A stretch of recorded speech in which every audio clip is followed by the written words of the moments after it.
Bismillahirrahmanirrahim. Alhamdulillah Rabbil alamin. Wassalatu wassalamu ala asyrafil mursalin Sayyidina wa lana Muhammadin wa ala alihi wa sahbihi asmin. Amma ba'du. Yang kita hormati bersama Bapak Kapolri DRS Listio Sigit Prabowo MSI, Bapak Insinyur Polisi Martinus Hukom selaku Kadensus, Bapak Brigadir Polisi DRS Torik Kriyono, Bapak Brigadir Polisi Simpson, SIK MSI, Bapak Brigadir Arif Mahfud, SIK MH, Bapak AKBP MD Sotik, Bapak AKBP Jimli Brilian, SIK, dan Bapak AKBP Beri Diantara SIK, dan semua teman-teman yang saya hormati. Seperti yang saya sering cerita kalau ngaji, ngatur kiai itu dosa. Tapi karena saya niat baik, sama-sama ngaji, jadi temanya bebas, waktunya juga paling lama saya ngaji paling 20 menit sampai 30 menit. Sesi jawab, tanya jawab hanya 2 pertanyaan. Tidak boleh bantah, yang punya diri saya kok diatur. Ini semakin lama Anda ngatur saya semakin dosa, karena ngatur orang itu tidak baik. Apalagi ngatur kiai itu tambah tidak baik lagi ini.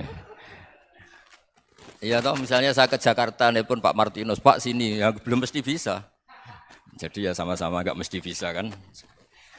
Tapi monggo lah kita cerita-cerita Islam, cerita-cerita beragama yang rileks. Kita semua tadi seperti yang dikatakan Kadensus pernah diswani Mas Sufyan Sauri, juga beliau pernah ngaji. Sebetulnya dalam banyak hal-hal yang keseharian itu lebih prinsip ketimbang ide kita tentang hal-hal besar. Saya beri contoh, Allah itu Tuhan yang Maha Kuasa, yang menguasai alam raya ini. Kadang-kadang menjelaskan dirinya itu hanya Alladzi at'amahu min ju'.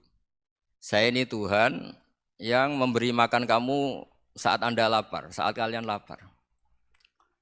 Jadi untuk beriman kepada Tuhan yang Maha Esa, kepada Allah, kamu yakin yang memberi makan kamu itu Tuhan. Apapun kecewanya Anda terhadap tetangga, terhadap negara, terhadap mertua, terhadap istri, itu kecewa Anda tidak akan mati. Tapi kalau tidak makan itu mati. Sehingga Allah mensifati dirinya kadang pakai keseharian. Alladzi at'amahu min ju'. Tuhan itu siapa? Yang memberi makan kamu ketika lapar. Tapi kamu untuk syukur itu nunggu punya istri cantik, neriman, gampang diatur, membolehkan poligami. Terus 4 istri itu neriman semua, loyal semua. Itu sombong betul. Mau syukur saja kok repotnya seperti itu. Jadi mau syukur ya ada makanan dimakan. Itu. Kalau ngantuk ya tidur. Ayatnya wa min ayatihi manamukum billaili wan nahar. Maksud ayat Allah itu tidur. Nah, keangkuhan-keangkuhan ini yang menjadikan kita itu jadi repot hidup. Wong untuk syukur kok nunggu tadi. Mertua baik, tetangga baik, istri baik. Apa saja di sekelilingnya harus baik. Nah, keinginan berlebihan ini menjadikan kita lupa ada hal-hal yang paling kita butuhkan, yaitu oksigen. Kita boleh nempat di buminya Allah. Alladzi ja'ala lakumul ardo firasya. Bumi kamu tempati enak. Coba kalau gempa. Apa artinya istri 4 cantik semua kalau pas digoyang apa? Gempa. Apa artinya kamu jabat? Entah apa saja jabatannya. Kalau bumi likuifaksi, habis kamu. Kiai meskipun dai kondang umatnya jutaan, kalau likuifaksi di panggung hancur. Tapi nikmat-nikmat yang disebut Allah seperti ini kita kaji keseharian. Alladzi ja'ala lakumul ardo mahda. Allah itu yang menjadikan bumi dalulan, yang mudah diinjak. Famshu fi mana biya, silahkan pakai jalan-jalan. Jadi saya termasuk benar-benar kiai Jawa. Kalau kerennya kiai Nusantara atau kiai Indonesia lah. Diajari bapak saya Kiai Haji Nur Salim, diajari Mbah Maimun. Itu Islam itu keseharian. Karena ketika Anda memilih hal-hal yang serius, itu tujuan utamanya nyari ridhonya Allah. Dan ridhonya Allah bisa kamu dapatkan sesuatu yang pasti benar.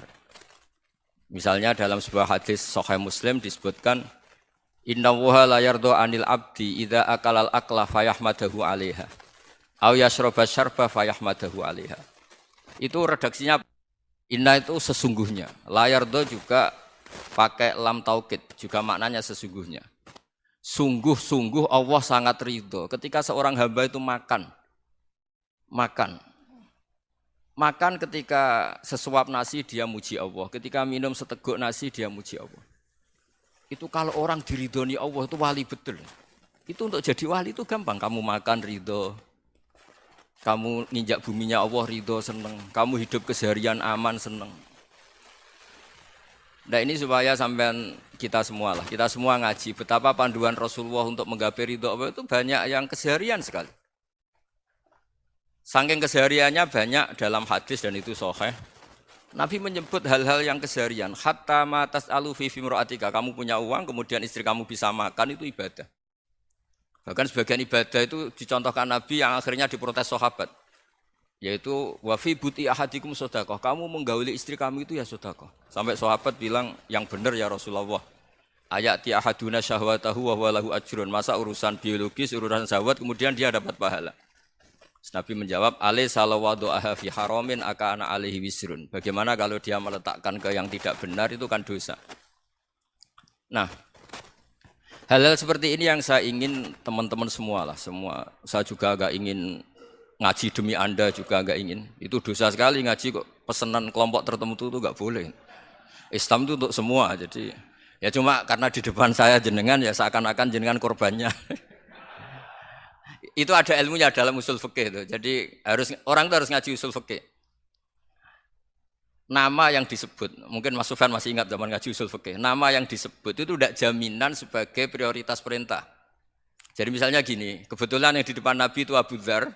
Nabi ya bilang, ya Abu Dzarin ini uhibbuka misalnya, atau ya Mu'ad ini uhibbuka, atau ya Abu Hurairah ini uhibbuka misalnya. Banyaklah riwayat yang Nabi nyebut ya Abu Dzarin, ya Mu'ad, ya Abu Hurairah.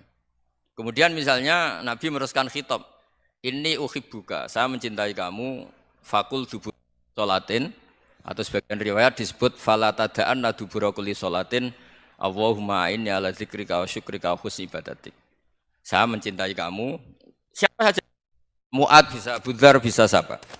Saya mencintai kamu, mohon kalau habis sholat kamu jangan lupa wiridan Allahumma inni ala dzikrika wa syukrika wa husni ibadatik. Ya Allah, tolong kami permudah supaya mudah ingat engkau. Anda tidak bisa mentang-mentang, wong nama saya Parmin, nama saya Purnomo, itu yang diperintahkan Mu'ad misalnya. Jadi yang disebut satu, tapi khitab itu untuk siapa saja. Saya teruskan ya. Jadi saya mohon semua kita melakukan kebaikan itu, kalau dalam kaidah fikih disebut al-yakin la yuzalu bisyak. Banyak kebaikan yang kebenarannya itu 100%. Tidak punya efek samping ke pihak lain, ke kelompok lain, ke komunitas lain. Yaitu tadi misalnya Anda makan, dan itu murah sekali, hanya butuh satu piring. Setiap kunyahan kamu muji Allah, setiap minum kamu muji Allah. Itu redaksinya Rasulullah SAW disebut, Allah sangat ridho ketika seorang hamba makan, kemudian dia memuji Allah. Atau minum, kemudian dia muji Allah. Logikanya gampang, negara seperti ini yang kamu harapkan bentuknya kayak apa, mertua, ipar, komunitas, tetangga. Itu nyata terjadi itu kan belum pasti. Sementara yang mesti terjadi adalah kamu butuh makan, kalau tidak mati. Butuh minum, kalau tidak mati. Butuh bumi yang nyaman ditempati, kalau tidak kita juga mati. Sebab itu Allah kalau menyebut nikmatnya itu hal-hal yang keseharian. Alladzi at'amahum min ju'. Allah itu siapa? Allah itu yang menciptakan kamu bisa makan. Tidak berlebihan, Allah itu yang menciptakan kondisi sosial itu ideal. Zaman Nabi itu ya ada orang munafik. Orang-orang pilihan Allah itu juga diuji orang sekelilingnya yang macam-macam. Semua diuji sesuai konteks zaman dan waktu. Nah, tapi ada ibadah-ibadah yang selalu disarankan Nabi. Sampai Nabi itu pernah ditanya, ayul Islam ya khairun ya Rasulullah, Islam terbaik itu gimana? Jawaban Nabi itu unik. It'amut to'am. Islam terbaik itu ya makan-makan, yang santai-santai. Ketika Allah menyebut beberapa kebaikan, falak tahamal aqobah, wa ma adrokan apa? Mal aqobah. Terusannya apa? Fakku rokobah. Terusannya apa? Au it'amun fi yaumin di masubah. Ya itu acara makan-makan itu juga Islam. Kenapa? Ya bayangkan kalau tidak ada makanan, kita mati kan? Kondisi sosial tidak ideal itu Anda masih gak apa-apa. Tapi kalau Anda tidak makan, Anda tidak minum, kamu punya istri cerewet masih bisa hidup, punya mertua cerewet masih bisa hidup. Tapi kalau tidak makan bisa mati. Berarti penting mana istri sama makan? Penting mana? Makan. Semoga istri Anda dengar, nanti kamu disuruh makan tapi pulang deh. Itu kalau dibahasakan makan masih memahami. Penting mana nasi satu piring dengan istri. Enggak ada nasi mati, enggak ada istri belum mati. Penting mana? Enggak berani jawab kan? Nah, ternyata Anda ada garang kan di depan istri. Jadi saya mohonlah, mungkin Mas Sufyan Sauri tadi yang bisa bantulah. Teman-teman tuh ngaji yang keseharian saja. Karena kita nyari ridha Allah itu berdasar firman Allah. Dan firman Allah itu menyebut keseharian itu riang, gampang. Itu tadi misalnya wa min ayatihi manamukum billaili wanar. Termasuk ayat-ayat Allah itu kamu tidur. Maka dulu itu ada guyonan, ada tokoh Mu'tazilah, kelompok dalam Islam yang berpikir manusia itu bisa menentukan ikhtiarnya sendiri. Karena saya bisa duduk, ingin duduk, ingin berdiri, berdiri. Karena kelompok ini enggak terima kalau semua kehendak Allah, nanti bagaimana kalau semua kehendak Allah kok ada hisab ya, ada sanksi. Lucunya itu dia akhirnya ini cerita ya, mencintai seorang perempuan cantik sekali. Dan itu dia menjadi ahli sunnah itu oleh hal-hal yang sepele. Karena istrinya cantik, ya namanya suami istri itu hubungan intim. Terus ditanya, Mas masih ingin lagi? Masih. Silahkan diulang lagi. Wah ya tidak bisa. Katanya manusia bisa menentukan yang diinginkan. Itu tobat itu. Itu nggak bisa ditobatkan Mas Sufyan Ats-Tsauri. Orang cantik yang mudah nobatkan orang itu orang cantik. Segampang itu. Akhirnya kita tahu, makanya kalau dalam kitab Hikam itu disebut al-aqil mayyakul madza yaf'alu wa hubi wal ghafil mayyakul madza af'al. Orang yang punya akal karena sadar ini wilayah Allah, semua milik Tuhan. Itu dia tiap hari berpikir, besok Allah akan melakukan apa terhadap dunia ini. Kamu merencanakan sesuatu mau plesir, ternyata gempa. Mau wisata ke Rusia, ternyata perang. Kamu tidak pernah tahu apa yang akan terjadi besok. Wa ma tadri nafsum madza taksibu ghadan. Tapi anda semua kita ini sering punya jadwal permanen. Makanya saya kalau diundang siapa saja, sanad takdir. Yang jelas Gus ini acara penting. Ya masih acara penting nak pangeran ngersakno piye? Kok ape dadi pangeran? Kamu kok mau jadi Tuhan? Itu kadang ya kiai gitu. Penting Gus acara ini jenengan harus memastikan bisa. Loh kamu itu yang ngajarin tauhid, sesuatu itu biadillah kok bilang-bilang apa pasti. Kalau mau terus tak tobatkan dong kamu kata saya itu. Ya kalau gitu Gus bilang insya Allah. Wah itu hati saya, fisik saya, roh saya sudah bilang insya Allah. Tidak usah kamu latih kata saya. Nah hal-hal tauhid keseharian itu gampang sebetulnya. Wal ghafil yaqulu madza af'al. Tapi orang yang lupa Allah dia setiap hari bilang besok apa? Kita bisa melakukan apa? Seakan-akan dia itu aktor, dia penting, dia subjek permanen, dia. Padahal kita ini hanya objek kehendak Allah Subhanahu wa taala. Karena kita yakin sesuatu yang terjadi di alam raya ini kita tidak bisa apa-apa. Makanya saya sering ngaji, sering bilang saya. Ketika Anda mensifati Allah, Dia yang menghidupkan. Sudah itu tanamkan sehingga ketika kita mati santai saja. Kenapa santai? Allah punya cara menghidupkan kita. Zaman kita hidup juga gak tahu caranya ngelola jantung, ngelola paru-paru. Kamu juga gak tahu ngelola oksigen yang tidak beracun, tidak mengandung polusi. Tahu-tahu hidup. Gak ingin tua ya tahu-tahu tua, gak ingin mati tahu-tahu mati. Selama ini kita hidup juga gak tahu apa sebetulnya. Hanya gaya tok, punya jadwal, punya planning. Kalau kamu bisa menentukan pilihan Anda, pasti Anda istrinya cantik, 4 neriman semua, kona'ah semua. Nyatanya enggak kan? Ada 1 jelek, cerewet.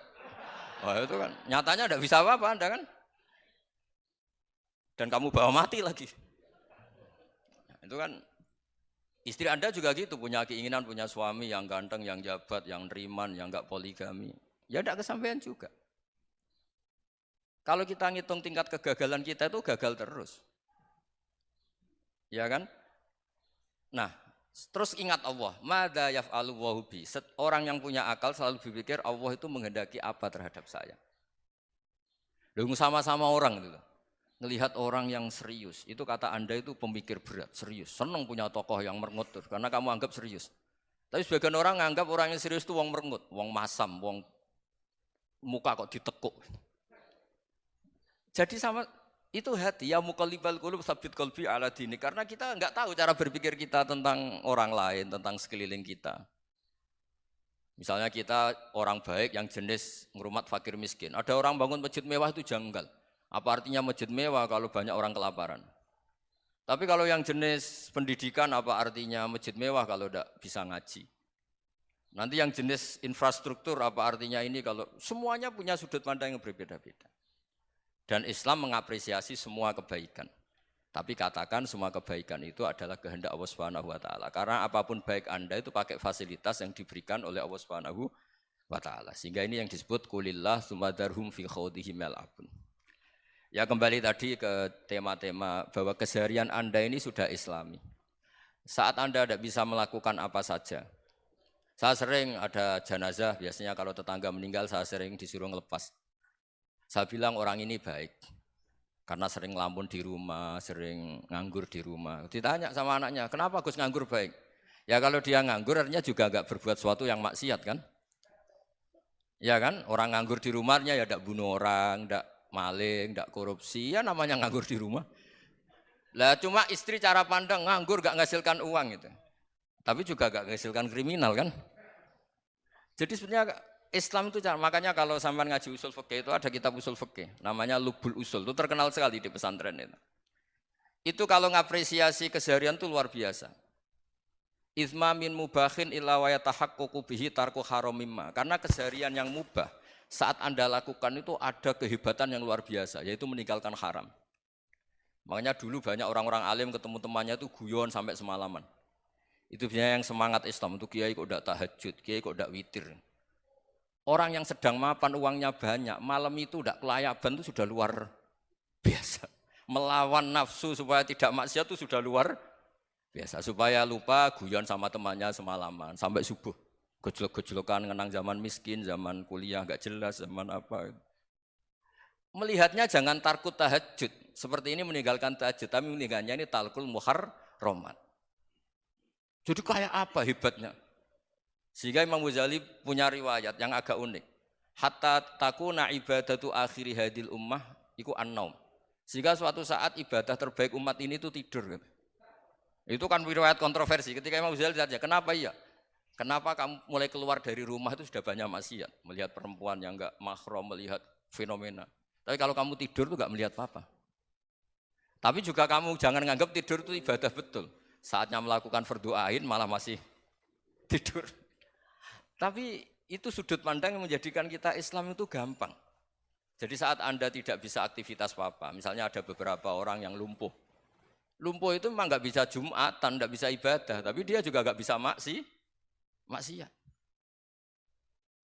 Tidur itu memang Anda saat itu tidak bisa tahajud, tidak bisa witir, tapi saat itu ada zina, ada maling, tidak gosipkan orang, tidak bully orang, tidak menanamkan kebencian, tidak hasud.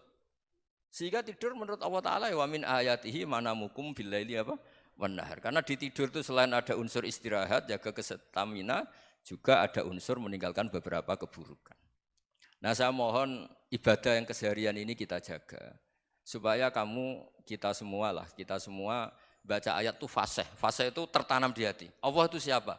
Alladzi at'amahum min ju'i wa amanahum min khauf. Dan Allah kalau cerita di Quran itu anna sababnal ma'a sabba tsumma syaqqaqnal ardha wa syaqqa fa ambatna fiha habba wa inaba wa qadba wa zaituna wa nakhla wa hada'iqa hulba. Kamu tahu saya ini siapa kata Allah? Saya ini adalah Tuhan yang menurunkan air, kemudian ada tanaman banyak. Habba wa inaba wa qadba, ada zaitun, ada tin, kalau orang Jawa mungkin ada tela, ada padi, ada mangga, ada pisang. Sudah. Wa inaba wa zaituna wa nakhla wa hada'iqa hulba, ada perkebunan yang lebat. Tujuannya apa? Mata Allahkum, silahkan kamu pakai, kamu nikmati. Tapi karena kadang kita ini punya ide-ide besar. Tadi untuk syukur saja nunggu punya istri riman, rumah baik, tetangga baik, komunitas baik, semuanya baik baru syukur. Lama-lama nanti ada di surga, syukurnya nunggu surga paling kelas A.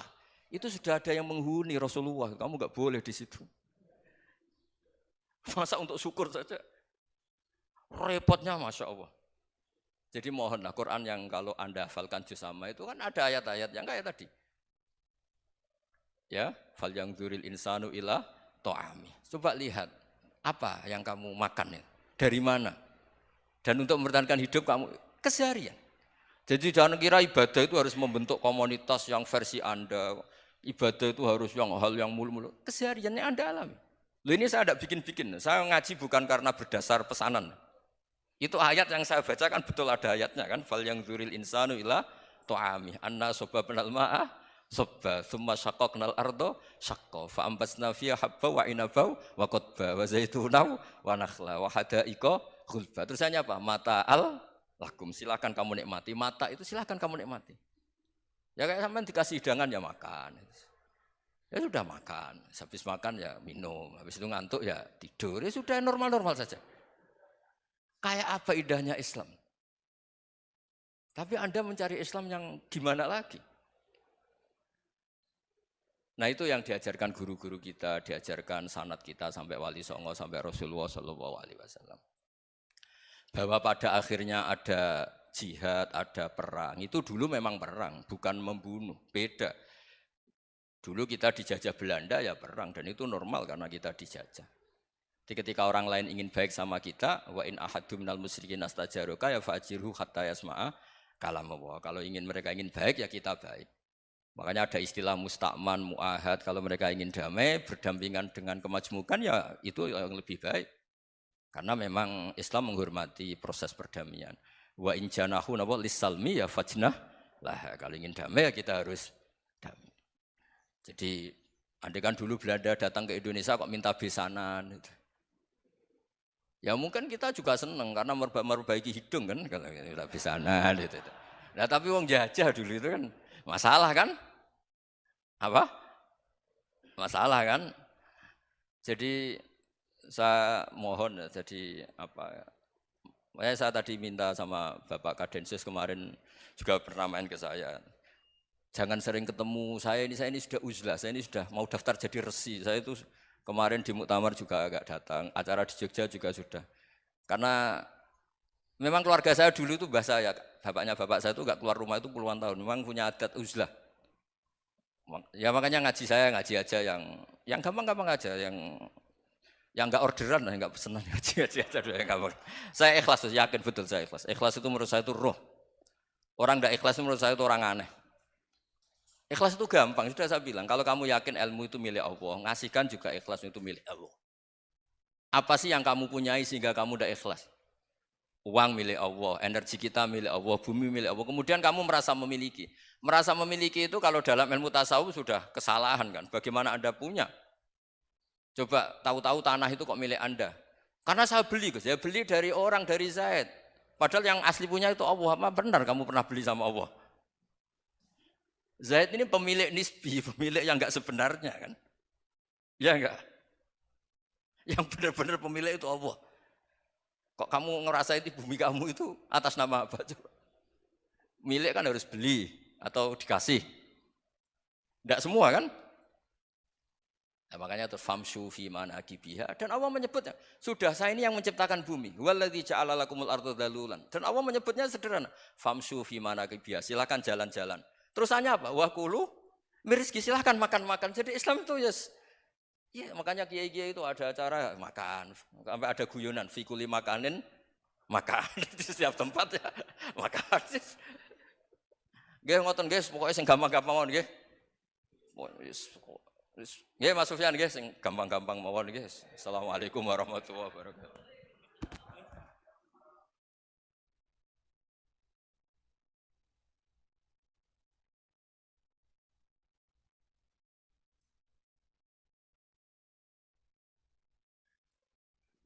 Hadirin yang berbahagia, untuk sesi selanjutnya yaitu tanya jawab, kami persilahkan dengan 2 pertanyaan. Ya, terima kasih.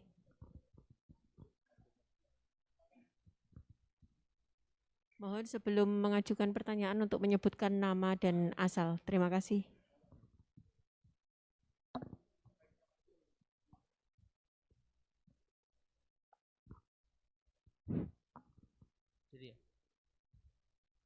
Bismillah, Assalamualaikum warahmatullahi wabarakatuh. Yang saya hormati Bapak yang ada di depan, terutama Bapak Kiai Gus Baha. Perkenalkan, nama saya Imran, asal dari Poso, Sulawesi Tengah. Alhamdulillah pada kesempatan hari ini kita diberikan nikmat oleh Allah untuk bisa bertemu dengan Bapak Kiai yang mungkin secara pribadi dan mewakili mungkin perasaan teman-teman semua di sini, ada kerinduan, keinginan untuk berjumpa langsung dengan Kiai, dan alhamdulillah terlaksana dengan berkat dari Allah Subhanahu wa taala melalui bapak-bapak kita dari Densus bisa memfasilitasi.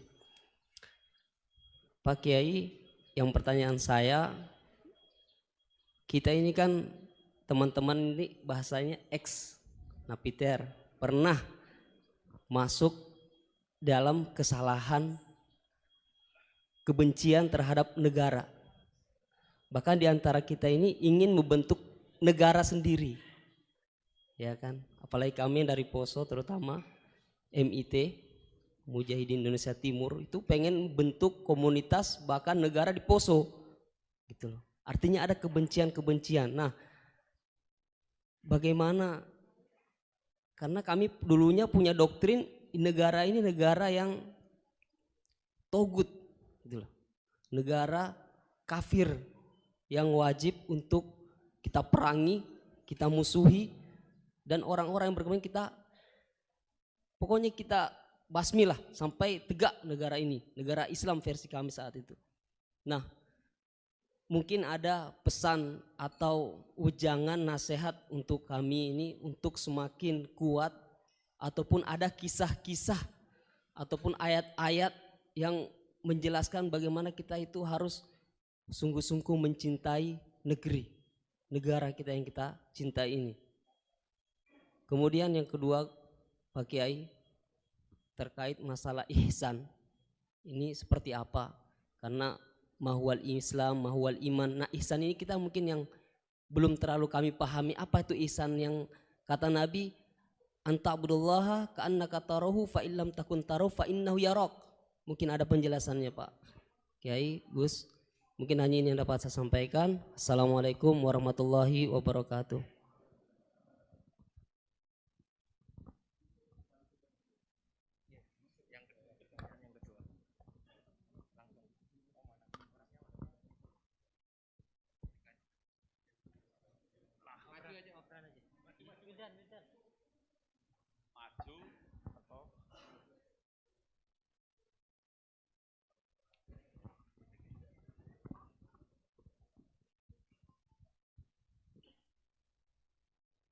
Assalamualaikum warahmatullahi wabarakatuh.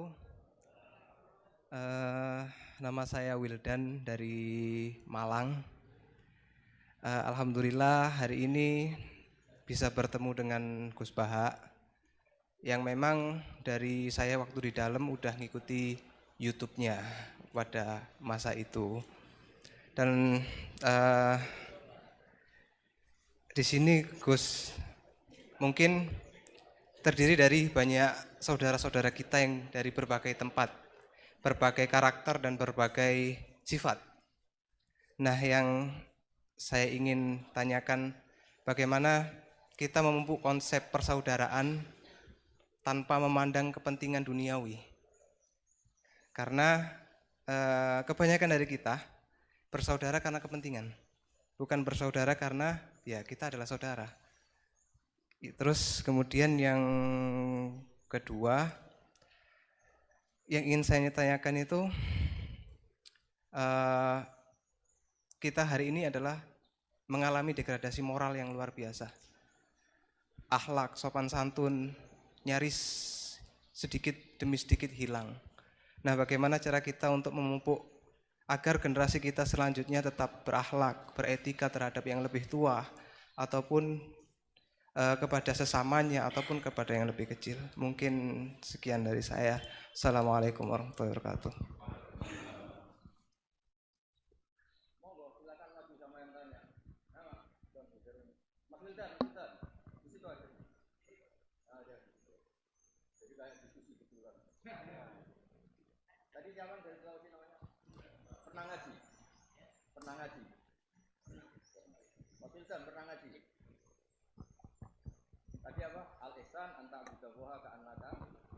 Coba diulang lagi.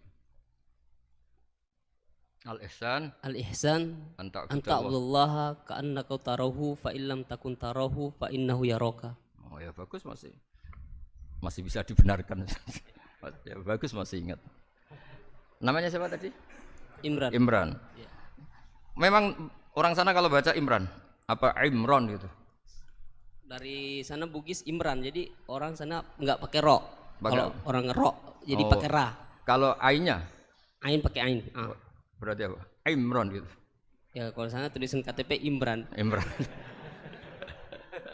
Apa bacanya orang-orang Sulawesi? Apa? Imran. Imran. Imran.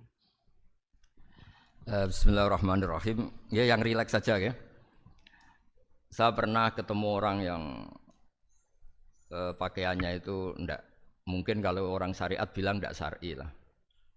Pakai pakaian yang tidak syar'i. Tapi dia muslimah, dia ke masjid. Saya ditanya sama seseorang, "Gus, kok sama orang gitu mau bertemu gitu?" Karena terus saya bilang, "Kenapa?" Dia pakaiannya ndak islami gitu. Oke, dia tidak pakaian Islam itu nyata, tapi dia ke masjid itu Islami, tetap sholat itu Islami. Ketika dia ingin sholat dan tetap sholatnya pakai takbir, pakai rukuk, pakai sujud itu Islami. Wong setelah di masjid ya pakai mukena, pakai. Kalau sama-sama nyata, Anda kan boleh ngingat sama-sama yang fakta. Gitu. Dia punya kesalahan dalam berpakaian, tapi punya kebenaran dalam sujud, dalam rukuk, dalam ibadah. Dan itu tradisi Quran. Quran ya cerita fama ya'mal mithqala dzarratin khairan yarah wa may ya'mal mithqala dzarratin syarran yarah. Apa susahnya sih ingat dua-dua sisi itu? Sama bernegara atau bertetangga. Kita bayangkan jangan bernegara dulu, terlalu luas, bertetangga saja ukuran. Karena nanti sama, bernegara sama bertetangga itu hadisnya sama. Kita di kampung itu ya ada masjid dan orang-orang yang enggak sholat juga nyumbang masjid. Bahkan ada yang nyumbang masjid banyak terus tidak sholat. Karena keramik saya sudah sholat katanya. Saya pernah ketemu orang model gitu itu ya ada. Jadi, tapi ada juga yang sholat terus tapi nggak pernah nyumbang masjid. Ya orang banyak. Intinya itu Allah itu punya tradisi, punya sunnatullah. Kebaikan ya dihitung, kejelekan juga dihitung. Dulu ketika Rasulullah SAW hidup bersama komunitas yang majmu', itu sebetulnya permintaannya Nabi jangan halangi kami saat mau beribadah. Dulu sampai perang karena mereka menghalangi. Sebenarnya problem mereka wa yasudduna an sabilillah, menghalangi. Sebenarnya kalau dulu saling toleransi ya enggak ada masalah. Artinya ketika Anda ingin sholat di Indonesia agak dihalangi, ingin pengajian enggak dihalangi, sebenarnya ini enggak ada masalah. Ya, soal ada kebaikan, ada keburukan ya mulai Nabi Adam sampai sekarang sampai kiamat. Itu cara pandang. Jadi cara pandang kita terhadap orang lain itu harus hal-hal yang nyata. Kalau kesalahan mereka nyata, kebaikan mereka juga nyata. Kenapa kita hanya ingat sisi yang jelek, tidak ingat sisi yang baik? Saya sering cerita ke santri-santri saya, setiap saya pengajian diundang orang di mana-mana itu saya mesti istighfar. Karena nggak ada pilihan. Saat saya datang ke pengajian di Sulawesi misalnya, saya tinggal ngaji di sini. Saat saya ngaji di sini, ninggal undangan yang di sana. Hidup itu tidak banyak pilihan, meninggalkan kebaikan, melakukan kebaikan. Artinya gini, dalam kebaikan saja ada kebaikan yang ditinggalkan. Apalagi dalam kejelekan. Makanya di sini ada pepatah terkenal dalam ilmu tasawuf itu. Wastighfaruna yahtaju ilal istighfar. Saat Anda baik saja butuh istighfar. Bapak saya kalau guyon gini, Mas Sofyan. Ada imam istiqomah jadi imam masjid sampai tua sampai batuk-batuk. Itu bagus istiqomah. Tapi itu masalah kata bapak. Akhirnya enggak kaderisasi katanya. Itu istiqomah apa enggak mau diganti orang lain katanya. Ada kiai dai di mana-mana. Itu mesti orang muji, "Oh, itu dai di mana-mana, laris enggak pernah di rumah." Pondoknya pasti bubar itu karena ditinggal. Jadi kebaikan seperti ada orang sering sowan kiai. Wah, itu malah lebih masalah lagi kan. Kadang kiainya pas istirahat, yang disalamkan template uang jatah susu anaknya. Hari itu waya tagihan malah lari sowan kiai. Dan harusnya di rumah ada fardu ain, tagihan listrik entah apa. Jadi makanya di hikam itu terkenal kata-kata manusia itu siapa? Manusia itu mangkanat mahasinuhu masawiyah, fakih falatakunu masawihi masawiyah. Manusia itu orang ketika baik saja salah, apalagi pas Salah. Coba saya misalnya pidato begini, di atas panggung saya orang alim pidato nasihati orang. Di saat yang sama seperti yang tanya Mas Wildan tadi, ada agak sopannya. Di situ ada mungkin orang yang lebih sepuh timbang saya. Masa lebih muda kok di atas? Yang di bawah lebih tua. Ada agak sopannya. Mau enggak pidato disuruh, mau di atas disuruh, enggak sopan sama yang. Tapi misalnya yang paling sepuh pidato enggak pernah ngaji kok pidato terus gimana? Artinya ketika kita baik saja ada salahnya, apalagi pas salah. Sebab itu ajaran Rasulullah itu suruh berdoa Rabbana dzolamna anfusana. Sebelum minta itu merasa, ya Allah kita ini mendolimi diri kita sendiri. Karena dalam pilihan-pilihan itu pasti ada salahnya. Coba misalnya Anda bangun masjid habis 2 miliar. Yang harusnya 1 miliar sudah jadi. Terus nanti suatu saat ketemu Allah ditanya, itu ada orang miskin, fakir miskin, yatim. Andai kan kamu sumbang 1 miliar itu sejahtera semua. Gara-gara kamu bangun masjid terlalu mewah. Ya tapi kadang-kadang orang kebaikannya itu orientasinya bangun masjid, gak tertarik nyumbang fakir. Saat itu cara berpikir gitu mau apa? Tapi kalau dia kumuluhur manusia terbaik karena bangun masjid 2 miliar, coba diaudit secara kepentingan syar'i. Penting mana dengan ngasih makan fakir miskin? Penting mana dengan menikahkan janda misalnya? Penting mana dengan pendidikan?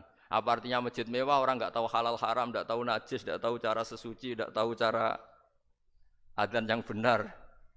Terus penting mana untuk beli kitab sama dipakai masjid? Apa artinya beli kitab apa tapi nggak makan? Penting mana makan sama beli kitab? Ada auditnya. Makanya manusia itu ketika baik pun disuruh istighfar. Apalagi ketika salah. Nah dengan perasaan seperti itu kebencian pada orang lain luluh karena potensi baik pada orang lain ternyata tinggi. Dan potensi salah ke kita juga tinggi. Nah, dilatih gitu. Jadi di Ihya itu ada kitab tawaduk. Kitab tawaduk itu dilatih. Ketemu orang tua. Huwa aksaru ibadatan. Dia mesti ibadahnya lebih banyak karena lebih tua timbang saya. Pasti sholatnya lebih lama timbang saya. Ketika Anda sudah tua melihat anak-anak, huwa aqallu minni maksiatan. Mesti maksiatnya tidak banyak karena masih kecil. Terus ketika melihat orang fasik maksiat, la'allahu yatubu alaih fa innahu tawwabur rahim. Mungkin Allah memberi tobat, bisa saja. Umar itu ingin bunuh Nabi, tapi Allah memberi tobat. Yang sowan kiai saja tidak mesti dapat tobat. Umar ingin bunuh Nabi, tapi Allah memberi tobat. Akhirnya ya tobat jadi Islam yang baik. Dalam sejarah Wali Songo Kalijogo sowan